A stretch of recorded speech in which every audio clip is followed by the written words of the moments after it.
C'est mon président que j'aime beaucoup. Parce que c'est un homme de paix, il nous garde, il nous aide à élever les enfants pour les études. Ça veut dire que Paul Biya est celui qu'il nous faut pendant encore 7 ans. So we are so happy. If you hear from my voice, you know I'm so happy. I'm so glad that before the November 10th, if I'm not mistakenly, we are going to vote massively to our president, Paul Biya, because he is the author, he is the alpha and the omega in Cameroon. Il a demandé à la diaspora gabonaise de voter. Donc j'invite tous les gens camerounais comme moi de venir voter massivement pour le président Paul Biya parce que c'est avec lui qu'on aura la paix. Le Rassemblement démocratique du peuple camerounais s'engage à Libreville à réécrire une nouvelle page de l'histoire du Cameroun avec son excellence Paul Biya, candidat à sa propre succession. Paul Biya, vu comme un atout pour le pays, mais surtout un promoteur incontesté de la paix, la stabilité et des réalisations pour tous. Lui, et qui depuis 29 ans a su sortir le Cameroun des plans d'ajustement structurel. La date du 9 octobre prochain promet en terre camerounaise.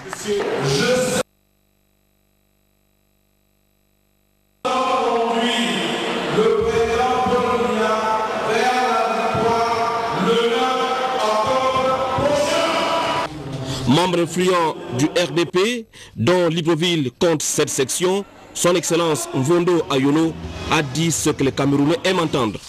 Le Cameroun a besoin d'une économie forte, conduite par un homme d'expérience, un homme résolu à tenir le cap. Et c'est Paul Biya.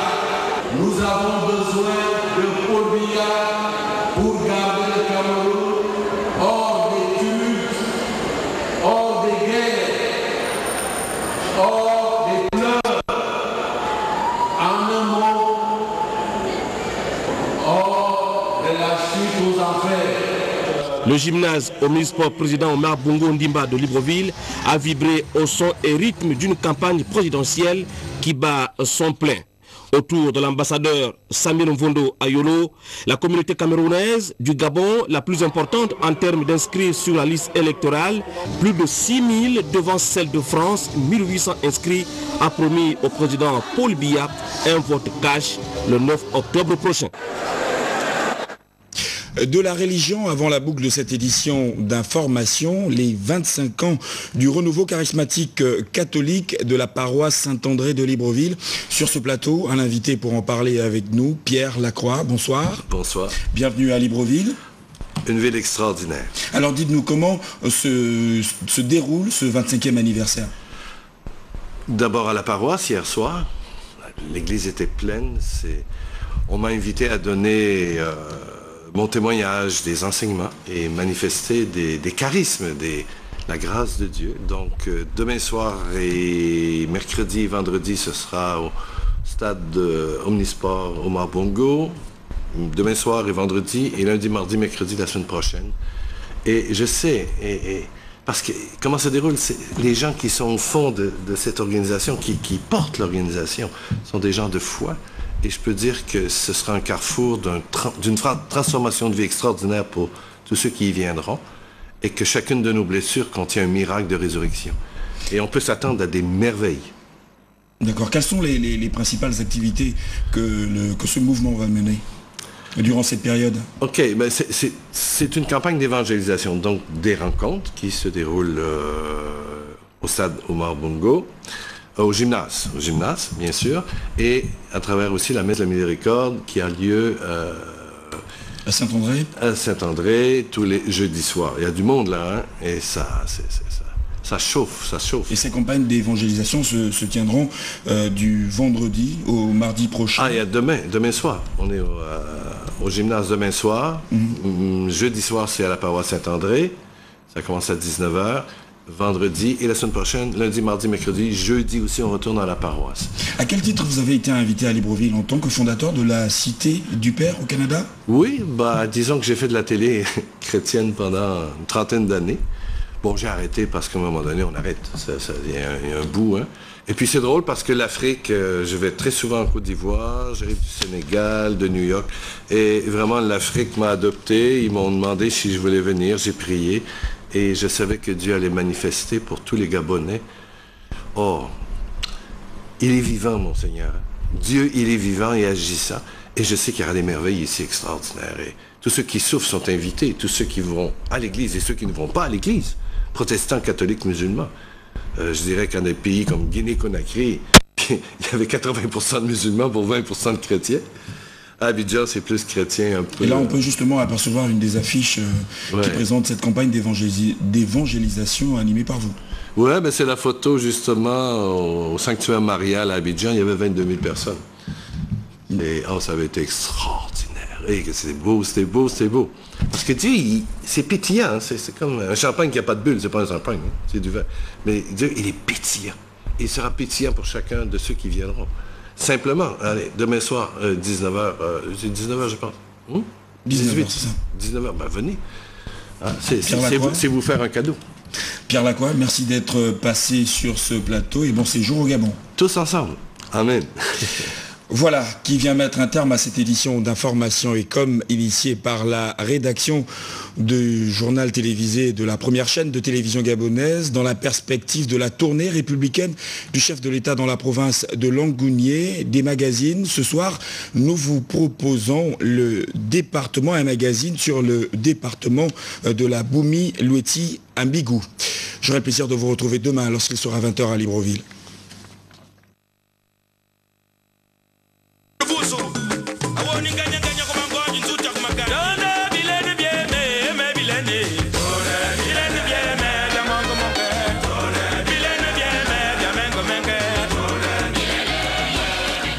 La province de Langounié est située dans le sud-ouest du territoire de la République gabonaise. Cette vaste province compte près de 9 départements, dont celui de la Boumi-Loueti avec pour capitale départementale Mbego. Cette ville assez coquette est composée de près de 3500 âmes. En prélude à la visite du chef de l'État, les attentes et besoins des populations du département sont énormes. À une époque, il faut rappeler, Mbigou avait été doté d'infrastructures de base pour le fonctionnement administratif et autres services. Aujourd'hui, ces infrastructures présentent des insuffisances qu'il va falloir corriger. Avec la nouvelle vision des autorités du pays, des efforts soutenus devraient être accordés pour trouver une solution définitive aux problèmes des zones où le développement doit être boosté pour un équilibre économique et social du pays. On aimerait qu'en Mbigou, on ait aussi des structures. Parce que nous les jeunes, il y a des jeunes techniciens en Mbigou. Par exemple, moi-même qui vous parle, moi je suis technicien en bâtiment. Mais je suis obligé de partir à Libreville aller travailler. Je ne peux pas venir travailler ici parce qu'ici, il n'y a pas de société. Il n'y a pas l'emploi en Mbigou. Voilà pourquoi tous les jeunes qui sont en Mbigou préfèrent aller à Libreville, aller chercher le travail. La ville de Mbigou se caractérise par l'absence d'une véritable activité économique pourvoyeuse d'emplois. Jadis, une société de décortiquage de café existait. Elle a fermé ses portes dans les années 80.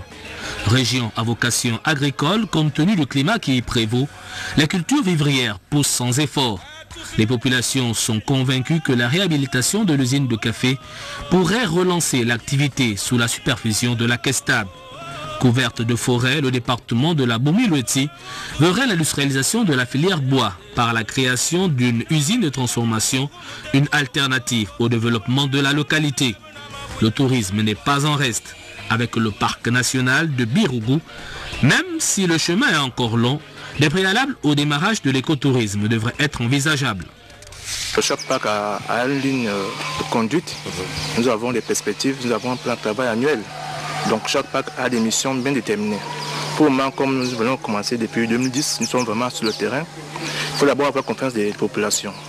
Donc nous faisons les missions de surveillance pour savoir surveiller quand même le parc. Les missions de sensibilisation, les missions de reconnaissance du parc, savoir ce que ce parc comporte comme potentiel faunique et floristique. Aussi les missions de reconnaissance, savoir que le parc, pas seulement le parc, pour savoir ce que le parc comporte. Mission de discussion environnementale. Expliquer aux gens pourquoi le parc a été créé, quels sont les avantages du parc, pourquoi le parc. Donc c'est un vaste programme que nous devons mettre en fonction mener sur place depuis que nous sommes basés à Mbigou. Au plan social, le tourisme constitue un espoir pour les populations avec le parc et la pierre de Mbigou. Reste à mettre en place une réelle politique pour la mise en chantier de ces projets. Au plan scolaire, Mbigou a besoin d'un lycée, en ce sens que la ville accueille les élèves de Malinga, Mimongo et de la provinceure de Loguelolo. Un vœu facilement réalisable par le chef de l'État, Djali Bongo Ondimba, vu que des bâtiments existent déjà, mais sont abandonnés dans les hautes herbes dans un quartier de la ville. Pour ce qui est de la santé, le centre médical de Mbigou a besoin de médecins, d'un laboratoire d'analyse médicale et la réhabilitation des plateaux techniques existants. Avec l'arrivée du chef de l'État, le ministre Flavien Zenguin-Zondo de la Santé rassure. Des solutions vont être trouvées. Nous avons le stade, c'est pour l'école publique. Nous sommes obligés de nous agripper là pour faire du sport. Bon, manque de compétition aussi. Et pourtant, ici, nous avons d'excellents jeunes qui jouent du football. Mais nous avons manque d'encadrement au niveau de Mbigou. Si l'État peut nous aider dans ce sens, à construire une école de football, ici au niveau de Mbigou, ça, nous avons besoin. Nous avons besoin aussi de la salle polyvalente. C'est ce qui manque au niveau de Mbigou. Pour ce qui est du réseau routier, la direction départementale de l'équipement et des infrastructures se démène tant bien que mal. Même si le principal est fait, du matériel en plus s'impose afin de désenclaver les nombreux villages enclavés et rendre la route praticable en toute saison. Pour ce qui est des télécommunications, Mbigou et ses environs connaissent un accès aléatoire aux médias de l'État, toutes catégories confondues. Cependant, certains médias privés installés à Mouila et les Bamba diffusent des programmes locaux. Nous sommes dans les noirs. Il n'y a pas assez le courant. Le courant ne marche pas bien.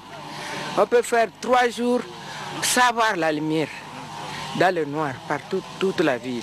La télévision, ça ne parle pas. Nous ne voyons pas le chômage. Même la radio, vous pouvez ouvrir la radio, ça ne donne pas le communiqué.